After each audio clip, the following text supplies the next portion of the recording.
Welcome back, YouTube, to It's Chow Time Pod. It's your host, Red. I got another video today from Lauren Chen. It's feminist, leaving feminism and joining the femininity side. Alright, please like and subscribe down below. I'd really appreciate that. And let's get to the chow. It's chow time.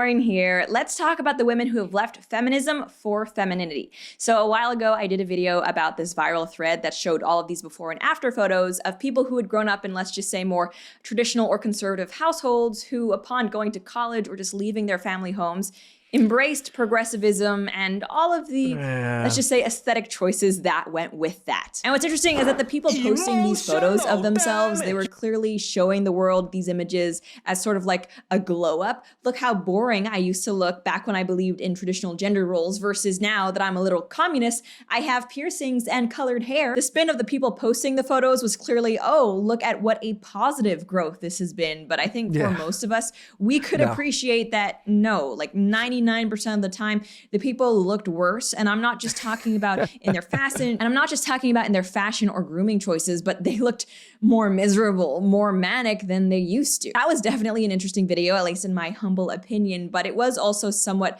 of a downer because you're looking at these people who have ultimately embraced an ideology that was making them unhappy. And as a result of that, they also looked physically. I mean, we're starting to see it now. A lot of women in their 30s, 40s now, that even in the 50s, that were deep into it, are starting to regret it. Worse. So it was lose all around. And so as kind of the counter to that, today we're going to be looking at the opposite, the positive stories of women who have left feminism, who have left this progressive ideology that was really weighing them down mentally, emotionally, spiritually, in terms of their relationships, everything, in order to pursue more classic traditional femininity. You know, these are women who have found church life, they have found husbands, and even in some cases become mothers and are happier people as a result of it. But before we get into these, for once on this channel, positive stories, first, I want to say a huge thank you to today's sponsor, Sheath. Right here are Sheath underwear, and they are the most comfortable boxers you will ever own. These are boxers that are specifically designed. Use code Lauren, and you can also click the link below. So on social media, I follow quite a few mom/wife accounts who are more conservative and who are Christian. And it's funny because overall, yes, social media can be a very negative thing in a lot of people's lives. But when it comes to these Christian moms who are sharing their lives online, I would say personally, the effect for me was very positive. You know, so often when it comes to motherhood specifically, we hear all of this negativity from the mainstream media. Oh, kids are going to ruin your life. They're terrible, blah, blah, blah. But accounts like Bernadine's, who, by the way, is the person that we have to thank for today's stories. She's the one who's curated all of these personal accounts. They highlight the beautiful aspects of being a mom, being a Christian, being a wife. And it's such a nice, refreshing change from the image of womanhood and femininity that third wave feminism has been shoving down our throats. Her account on Instagram is fearless.femininity. I recommend you give her a follow, especially if you're a woman. And she has the series we're going to be looking at called Leaving Feminism for Femininity and Freedom. And honestly, this is just inspirational stuff. So first up, we have Kaylee's story. And we can see the before. Clearly, this was someone who was embracing the progressive aesthetic, short hair, wearing a men's suit. She's doing a very edgy pose, blowing out smoke, not smiling because of course not. But on the right, in contrast to that, we have this woman who's absolutely beautiful. And I'm not just talking about her looks here, even though obviously, yes, the aesthetics have improved. She seems genuinely happy. She's smiling. She's in a wedding dress. She's getting married. This is obviously a huge day, a positive step forward in her life. And what's cool is that on this next slide, we see some of the lifestyle changes that accompanied this obvious visual transformation. So for Kaylee's story, we see that before she was spiritual, chakra science, and new age magic, versus now she has surrendered and fell in love with Jesus. She was also previously medicated for bipolar disorder, PTSD, panic disorder, and attacks up to 6 daily, versus now she is healed from PTSD, depression, anxiety symptoms, and medication-free 4 years and counting. So I've mentioned before on this channel that I think aesthetics and beauty are worthwhile to pursue in and of themselves. I don't think it's fair to say that any concern for the aesthetic is just totally superficial. And when it comes to a lot of these transformations, as we're going to see, and oftentimes what we're going to see in a lot of these stories is that when it comes to how people are presenting themselves to the world, it is a reflection of their inner life and their inner happiness. If you see someone who's totally disheveled, not taking care of themselves, looks like they haven't showered in days, I mean, hygiene aside, Same for women and men. Sorry, this is not someone who is very happy in their life right now. They're probably not in a good space mentally. And there's actually a Roald Dahl quote about this. If a person has ugly thoughts, it begins to show on the face. And when that person has ugly thoughts every day, every week, every year, the face gets uglier and uglier until it gets so ugly you can hardly bear to look at it. A person, however, he writes, who has good thoughts cannot ever be ugly. You can have a wonky nose and a crooked mouth and a double chin and stick out teeth, but if you have good thoughts, they will shine out of your face like sunbeams and you will always look lovely. And I think that is just so accurate to this day and describes a lot of the reason why far leftists, those angry feminists, they're also not very good to look at. Moving on with Kaylee, though, she also explains that she used to identify as queer, very involved in the LGBT community, versus now she's a redeemed heterosexual, married 3 years to her husband. She's a blessed wife and mother. She used to be addicted to social media, was a feminist and leftist, but now she's conservative and modestly dressed. She used to need academic and scholarly affirmation for her self-worth, but now she has healthy relationships with her brother and father figures in Christ. And I had actually never heard of needing degrees and academia for self-worth, but I think strangely enough that might accurately explain why so many of these far left activists, they are obsessed with academias and getting all of these PhDs or useless degrees in meaningless studies. It's because they do seek that validation, because inside they're the most insecure messes you could imagine. So overall, congratulations to Kaylee on her amazing I mean, it's true. A lot of they do use all these stupid degrees that really don't mean anything. Instead of you going for useful degrees, they'll go for social science or some kind of political type degrees that really doesn't make money, and they're the ones that hold most of the college debt. transformation. Next story we're going to be looking at is Ashley's. Once more, before we have this edgy photo, her smoking something, the classic blue hair scowl. Which is on the right, we have someone who's actually smiling. She looks happy and she looks feminine. And as Ashley explains, there's roughly 3 years between these photos. And I just want to stop here and say that so much can happen in personal development in 3 years. And it really is amazing, especially if you're someone who has transformed. I mean, all these things are nice and all, but some, as men, we're looking at some of these women and just like, did they really change? Just something from the men's side. Formed as a Christian, I strongly believe in the whole born again concept, because it does seem like Ashley attributes Of course she does.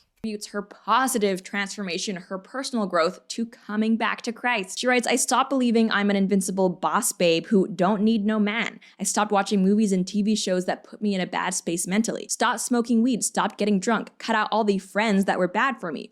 I stopped thinking that I was enough on my own. I acknowledged my neediness of a savior. I went back to the church and found community. I went through Christian-based healing/redemption courses. I embraced my femininity and womanhood. I surrendered to the Lord and his will for my life. I've come so far, she says, and I'm just so thankful for a savior who has so much grace, forgiveness, and love for us. I now aspire to be a stay-at-home mom and homemaker, serving my future husband, children, and family. God is so good.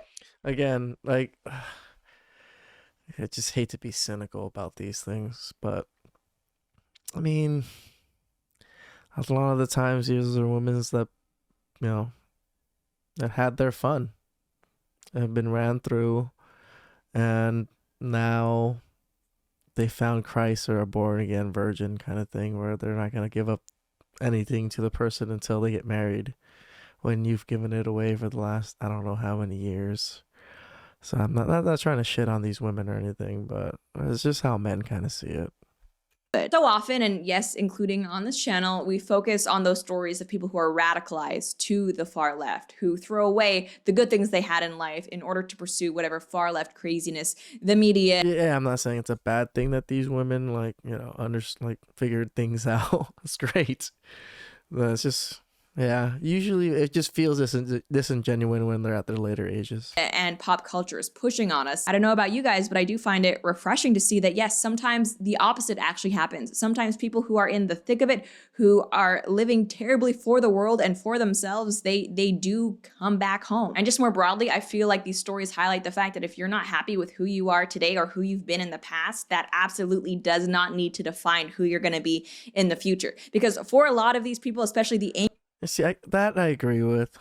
Like men, same thing. If you don't like who you are, just, you can grow and become somebody better.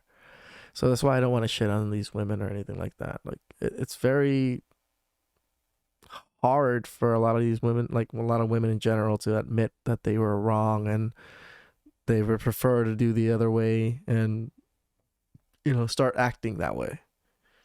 angry feminists who are shouting for abortion, I feel like part of the reason why they double down on their toxic lifestyle, it's because they don't see a way out of it. They don't see a better future for them. Yeah, this is what I was talking about. Like, yeah, they double down because yeah, they don't see a way. So they're just going to keep being miserable and keep holding on to the ideology and just keep blaming whatever they need to blame, except for themselves, you know, even though internally they know, they just can't, you know, fully grasp it themselves. And so instead of trying to leave their lifestyle for the better, they try to justify it in all these different ways. But as we're going to see with this next story, no one is ever permanently lost, I like to think. Maybe these positive stories don't happen as much as they should, but they are always possible, and it's never too late to turn your life. See, there you go. She said it doesn't happen as much as they should. So they're really rare. Really rare. Around for the better. And that's especially clear with this next story by Jenny. So on the left, we have this classic unhappy looking feminist. Just by looking at her, I can tell what her political and cultural beliefs are, like 100%. Short hair, shaved, and a bold red lip. And as someone who likes makeup, I do find it weird how so many of the angry feminists, like, they're not really good at makeup. They don't really like it except for a bold lip. Versus on the right, we have someone who actually looks happy. She's smiling. She's not scowling. She's in a dress. She's embracing femininity. If you're a guy knowing nothing else about this woman than just those photos, who do you think looks like she would be a happier, better girlfriend? And if you're a fellow woman, who do you think seems like she would be a more friendly, more welcoming friend? It's pretty obvious to me. And Jenny's story is actually one of the most moving ones. She writes to Bernadine, I was inspired by your RIP feminism thread and wanted to share my own story and conversion. I was raised in an irreligious home and hated Christianity. I also dressed very provocatively and loved the attention I received from the men, but inside I was very self-conscious. I was pro-abortion, arrogant, bitter, and fed up with the world. When I was in university, I became increasingly depressed. I was in an abusive, emotionally manipulative relationship, and it made me spiral. I engaged in sex work and my mental health crumbled. I left university and returned to my hometown where I started to immerse myself in my local church. I'm now healthy, happy, and living for Christ. I'm positive that he saved me and allowed me to turn my life around. I'm now pursuing a traditional life and encourage women to do the same. I've been criticized by feminists, progressives, lefties for speaking out against sex work and things like OnlyFans as slut shaming and hating on women, being a misogynist, you name it. But I think what a lot of people don't understand is that when I criticize things like OnlyFans a lot of the time on this channel, it's not because I hate those women. It's because I care about those women and I don't think they're making good choices for themselves. I want to see all women be happy, healthy, and thriving. But that's not the case when you go down the path of OnlyFans, and you can try to spin it as, ooh, personal empowerment, whatever it may be. But there are far too many stories of people who have left that industry speaking on how they regret ever participating in it. And there are far too many people who are currently in that industry who speak about how bad their personal health is for me to accept that, yeah, this is just a valid lifestyle choice, as valid as, you know, being a stay-at-home mom. That's not the case. And if you're a woman who's watching this, who's making those toxic decisions for yourself, know that you could stop at any point. You can pursue better for yourself. You deserve better than what you're doing. And I will repeat, no one is ever beyond redemption. That's the beautiful thing about Christianity. And I don't want to downplay the role that all these women are saying that Christ played in their transformation. Next up, let's look at Gwen's story. And I especially like this one because Gwen is a mom. On the left, you got the feminist glasses, you got the colorful hair, you got the scowl. We know the drill by now. Versus on the right, oh, look, it's someone who's actually happy. Once more, she's smiling. She doesn't look miserable. She doesn't look like she's trying to ward off people. And she is a mother. Gwen writes, my husband and I were both raised in a religious cult and didn't want anything to do with God because of how the cult painted the gospel. I then was a progressive feminist and heavily into New Age. We had issues with our roles in marriage. I was demanding and controlling, thinking I knew better than him. But then he found Christ and shared with me the truth of the gospel and what the Bible is actually about and who God is. We quickly became born again Christians. I've been learning and becoming the woman God intended, living by his... This one's a legit story. I like this one. You know, like, she was with this man this whole time, and then the man came to her, and, you know, with the born again Christian thing. So, okay, this one's pretty good. His word and submitting to my husband, I love being genuinely feminine again. We have 2 children, and it's so beautiful to share Bible stories with my toddler. It truly brings me joy doing things for my little family. It's shocking how I was brainwashed to think that living a traditional biblical life would make me trapped and oppressed. I've never felt more free. And Bernadine has quite a few more of these stories on her page. If you want to read them all in detail, I recommend you do so. And even if you're someone who doesn't know anything else about these women, you can tell from these photos that yes, yes, they are in a better place now than they used to be. There have been studies done that show conservatives tend to be happier than liberals, and that's not a coincidence, okay? If you are in a mindset where you blame the world for all of your problems, you see yourself as a victim, you see yourself at war with the rest of society, with other races, with other genders, then yes, you are going to be miserable. You're going to be carrying that resentment around with you. Honestly, it frustrates me as a woman that so many other women view feminism as being pro-woman or pro-female, when it's like feminism, I've got to say, is probably one of the leading causes of female unhappiness today. You know, these women, they're promiscuous, they're doing drugs, they're rejecting the family, they're rejecting Christianity. All of these things are contributing to their unhappiness, which they then try to blame on the patriarchy and chasing after big careers or careers.